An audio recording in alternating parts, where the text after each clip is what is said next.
malware shows that the bad guys are going that direction.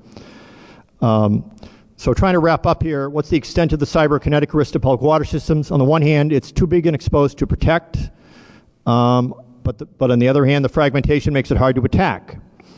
There are some single points of failure I mentioned. I mentioned the crumbling infrastructure. There's estimated to be a $350 billion national shortfall in funds needed for that.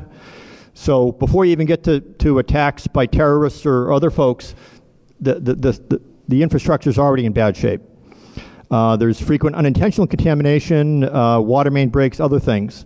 So again, a terrorist is going to have to do quite a bit to get through the noise of the problems that occur anyway. What's being done to protect public drinking water systems, and I listed the government things that have been happening so far. There's some research, SCADA hunting net, test beds. SANS has been working on methods to use to harden and strengthen the security. The Bioterrorism Act of 2002 is the one that has had the largest impact from where I was sitting.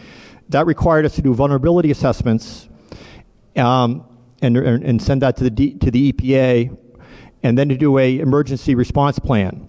And those had to be done by 2004, 2005. And that's it. So on my water system, we got the vulnerability report. We hired a consultant who was in the business of doing that, gave us a lot of very good recommendations, and we followed some of them.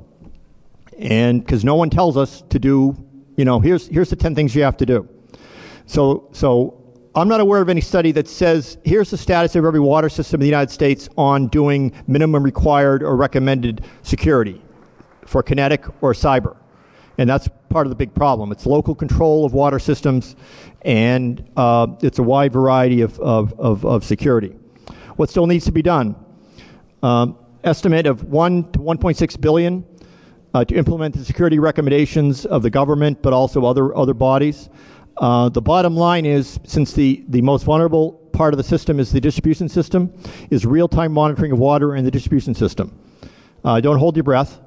I don't have a cost estimate for that, but it's probably not going to happen until it's too late, or there's a major attack somewhere. But that's your really only security from all the other possible attack vectors, is checking the quality of the water as it gets to the customers.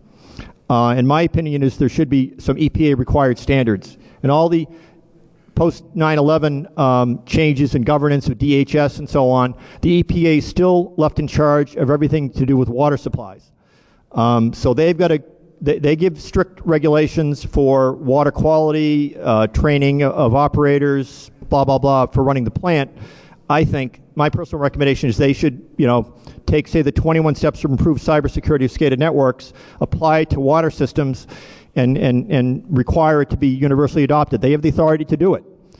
And as we've seen, there's a possibility of exposure if they don't.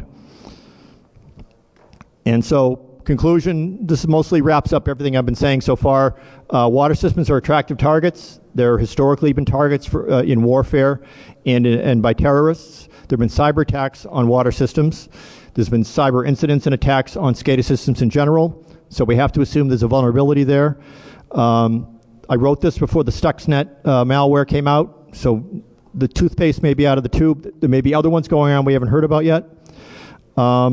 It's possible for a kinetic or cyber attack to degrade water quality or shut down the system or poison the water.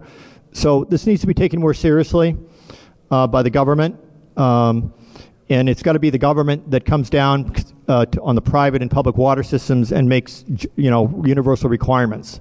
Until that happens, a cyber terrorist or regular terrorist means can wreak havoc on the water systems. Thank you.